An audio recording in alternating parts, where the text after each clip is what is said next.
Muito boa tarde, senhoras e senhores telespectadores da Exposenda TV. A todos vós que me ouvis e vedes, um bom fim de tarde neste setembro que passa, dia de Santa Eufémia, santa do meu nascimento. Acreditem que tenho andado nos últimos dias um tanto atarefado à procura de um tema que sirva para desenvolver a minha exposição de hoje. Bem que dou à manivela do meu motor de busca, mas sinceramente os assuntos não descolam dos que, nas mais recentes intervenções, têm sido motivo. E eu bem faço por me afastar deles. Agora, o que não pode deixar de ser é que, invariavelmente, a pandemia surge como questão principal ou questão preponderante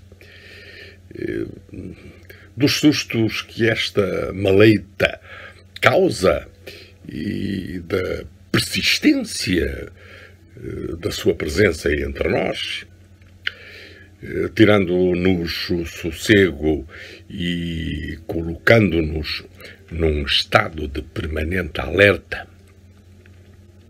Depois são as escolas, o início do ano letivo, agora está a decorrer,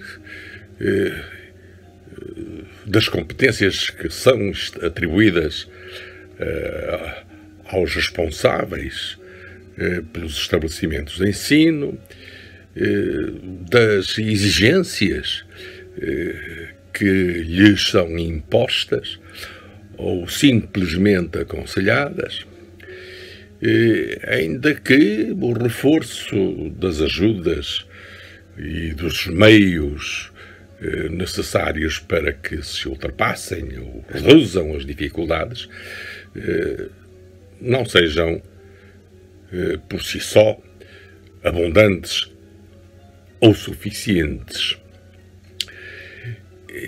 É dos tempos mais difíceis que os responsáveis e os profissionais do setor têm de atravessar no ano letivo. O começo, a abertura, traz sempre uma série de questões para as quais a resposta não é tão imediata, tão pronta, tão segura e tão eficaz. Mas aparecem sempre, para além desses, outros problemas extremamente delicados. Pode ser que na semana que vem a questão das escolas e do seu funcionamento tenha uma maior abundância de pontos que exijam a nossa atenção e que nos permitam explicitar um bocadinho mais aquilo que vier ser digno e merecedor de análise.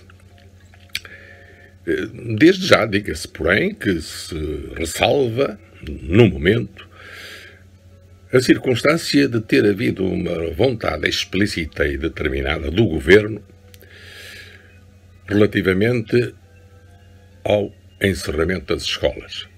Não, as escolas não são para encerrar. Dito com uma clareza inatacável. E eu, pessoalmente, mesmo determinando os graus de cautela e também dando conta de que é necessário seguir uma estratégia de defesa mais alargada e mais profunda, em todos os sentidos, para atenuarmos os efeitos da pandemia, aplaudo a decisão e a determinação do Governo. É que, efetivamente, estes dias não são dias de normalidade e muito menos de tranquilidade. Então, se a atualidade não se faz com a doença e com o fervilhar de gente jovem e dos seus acompanhantes nas imediações das escolas, de que é que se compõe o fulcro de interesse para um programa como este? Pode ser que a exposição se expanda e se enriqueça por outras situações que desencadeiam assuntos a tratar e a ver mais candentes no momento que atravessamos. Por exemplo, podemos fazer uma referência ao último fim de semana, que veio trazer-nos à lembrança e às preocupações que já tínhamos esta forma de fugir à contenção que se deveria resguardar a população e pela imposição que se fez em manifestações de grande importância e de inesperada imponência na beira-mar, certamente que à procura de uma frescura repousante. Mas a verdade é que, pelo seu ineditismo, merece uma referência particular, merece um sublinhado mais vincado, porque não nos podemos esquecer que tudo se deve fazer para evitar o contágio e nos protegermos de todas as formas que são aconselhadas por quem conhece estas relações da epidemiologia.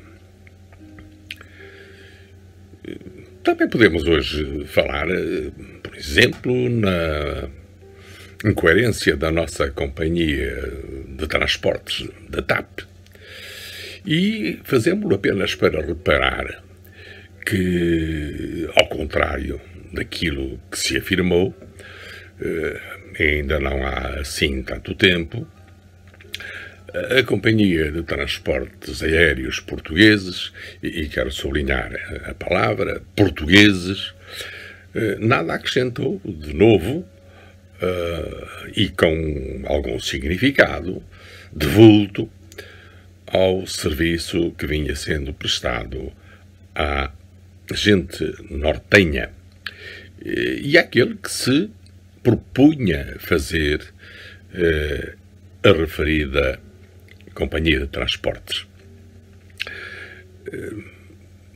Dizia-se que se iria beneficiar o aeroporto do Porto com um maior reforço nos voos de partida e de chegada,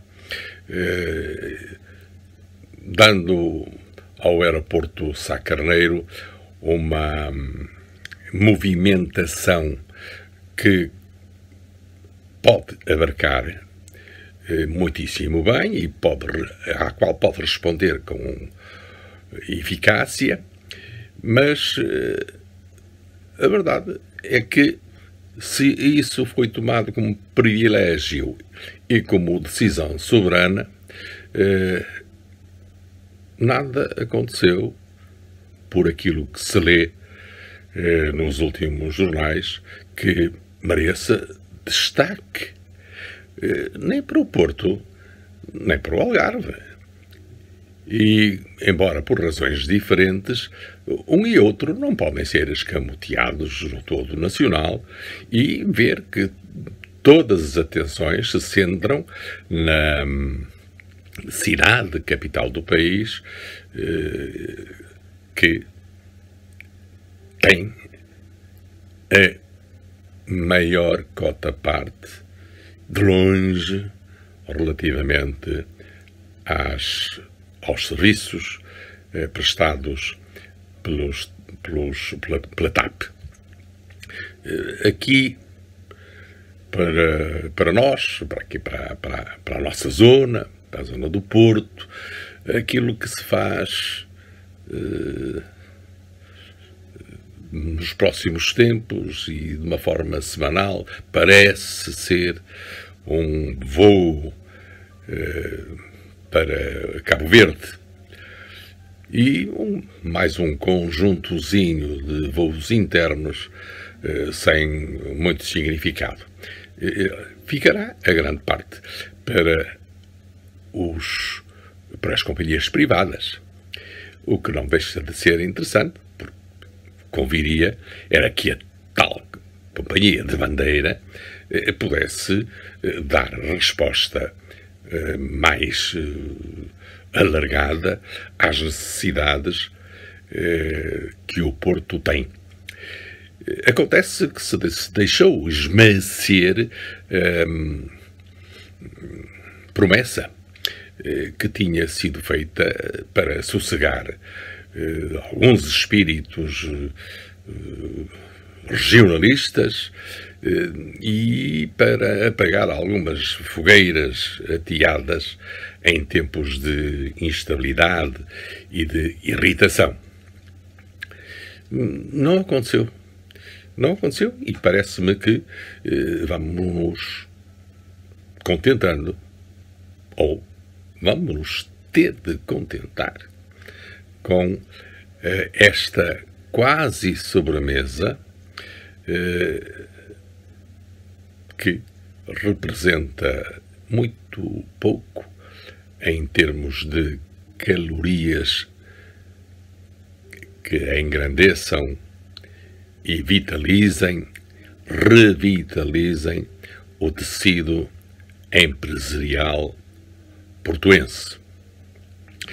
Por falar nisto, ocorre-me também outro facto, que não deixa de ser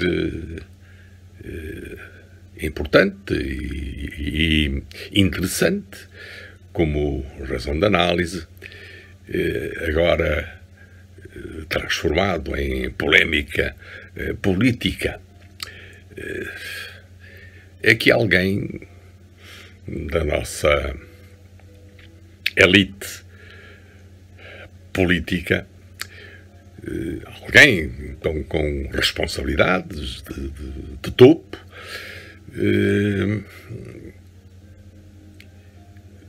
emitiu uma opinião forte e categórica, contrariando, na minha perspectiva, aquilo que habitualmente tem por norma segura de cumprir e de ser transparente e coerente. E trata-se de uma pessoa que está envolvida em negociações, procura chegar a bom termo e a consensos que permitam uma certa tranquilidade na passagem para o ano 2021 e que seja aprovado o orçamento que se discute e que muito necessário é para prosseguirmos nesta luta contra o desastre económico que a pandemia causou. Agora, sabe-se lá, porque vontade ou porque virtude da teimosia, as coisas tornaram-se um pouco mais complexas devido a uma polémica que, sinceramente, deveria ter-se evitado.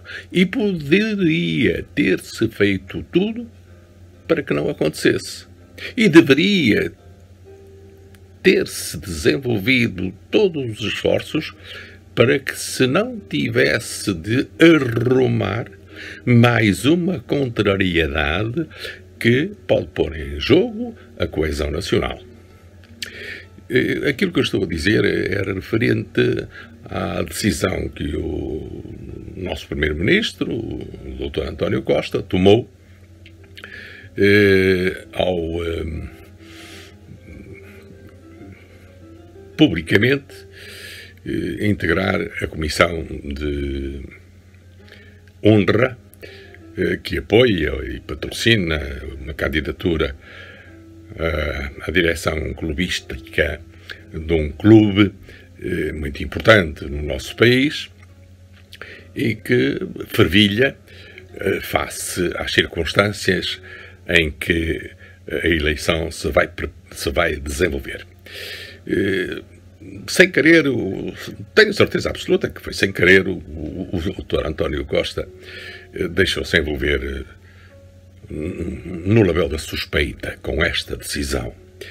E, naturalmente, quando digo sem querer, é porque acho, na minha modesta opinião, que se deixou envolver ou se deixou convencer pela ardilosa estratégia do mentor desta candidatura.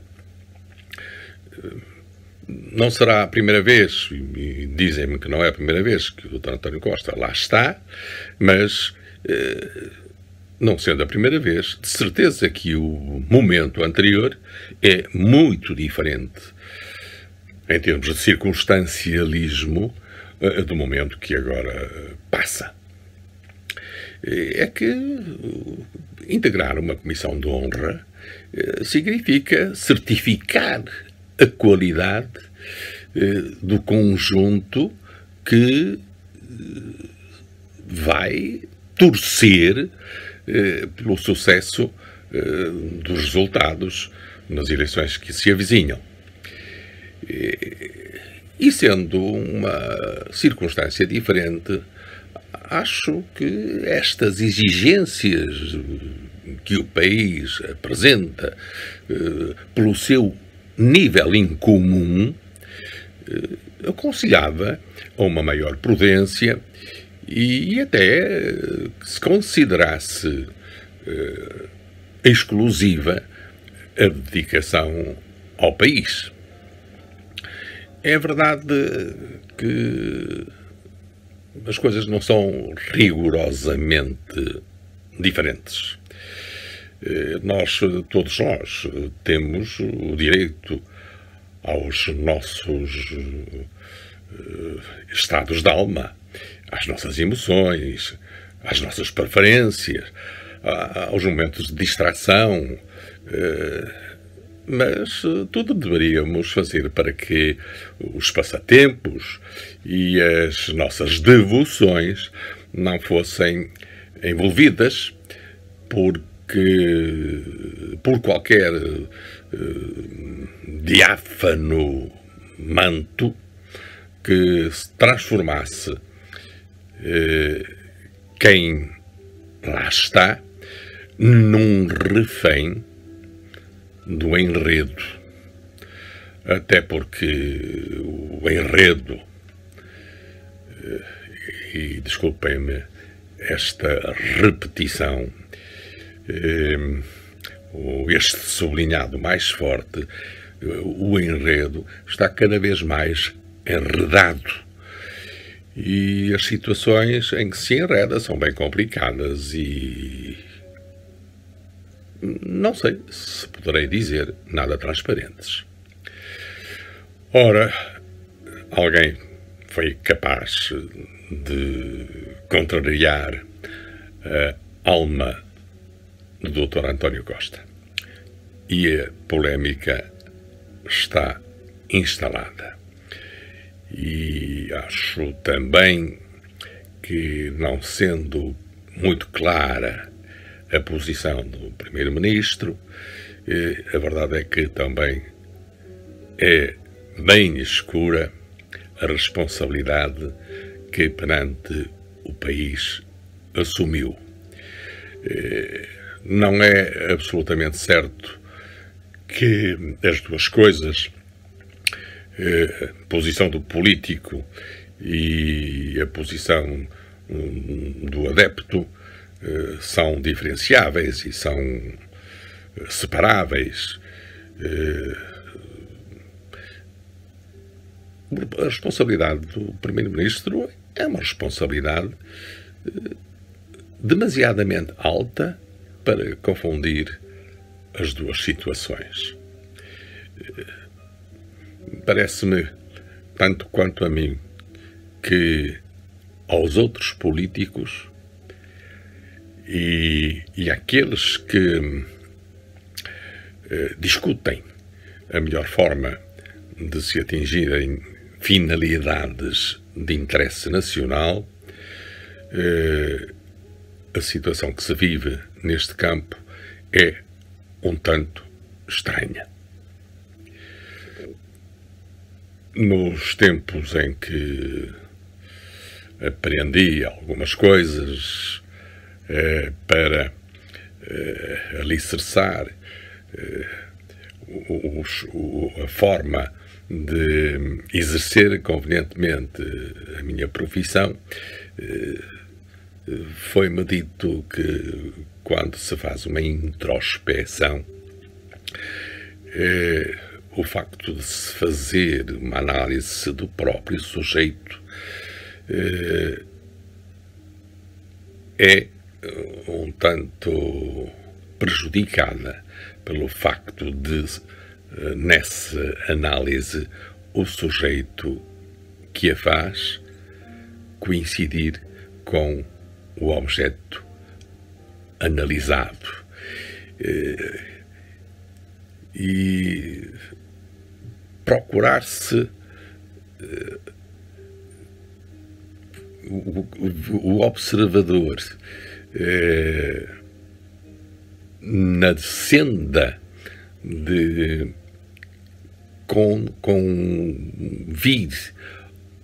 à intenção do observado pode criar a hipótese de engano, de erro. Julgo que não é possível desmembrar do eu dois sujeitos completamente diferentes. E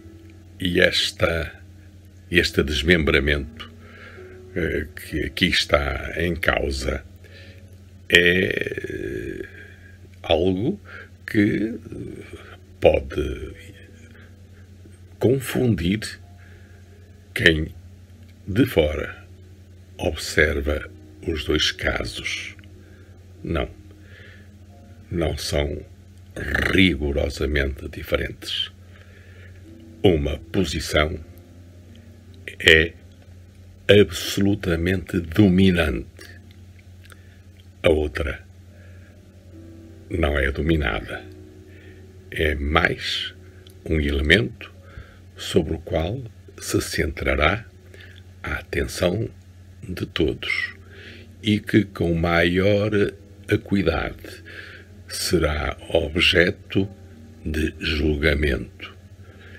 Sei lá se aí a falta de imparcialidade não causará estragos e se não deixará, como disse inicialmente, a ação do Dr. António Costa, nosso Primeiro-Ministro, envolta no tal Labéu da suspeita.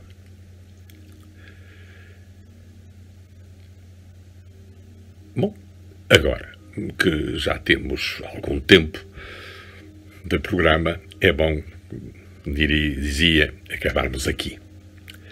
E vamos acabar com um poema, como é habitual. Este mesmo poema é deste ano, mais precisamente de fevereiro, já foi remendado por questões de beleza e de maior linearidade na exposição, no tema e no enquadramento, na parte emocional que transmite, e tem por título Jogo de Palavras. E já agora permitam-me esclarecer que refiro o nome dos autores sempre que digo ou leio produções que não sejam por mim titulados ou tituladas. Neste caso, estamos perante um conjunto de versos que constituem um poema de que sou o autor.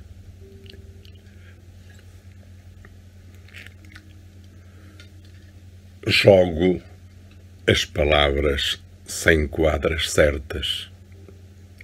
Tão incerto o nome com que me assino. Outro eu não seria o meu. E por tal desatino, deixar de ser quase menino na estrada que se perdeu na poeira do destino. Oh, quem me dera, ladino, correr qual felino, tendo as nuvens por chapéu. Foi loucura que lhe deu, ou tontura que o tolheu. Não sabes que o mundo corre e adiante tudo morre como flor sem luz do dia? Ai, se eu disso soubesse, outra coisa quereria. Talvez me apetecesse ir contigo em romaria a uma senhora qualquer. E quando de lá eu voltasse, antes que o galo cantasse, chamar-te minha mulher. No sítio de onde vieste, alguma coisa bebeste, que a verdade fermenta. Roubaste o pipo à catraia. Há gente da tua laia que só encharca água benta. Talvez nos encontremos daqui a 8 dias. Até lá, saúde, muita saúde, e o meu obrigado pela vossa atenção.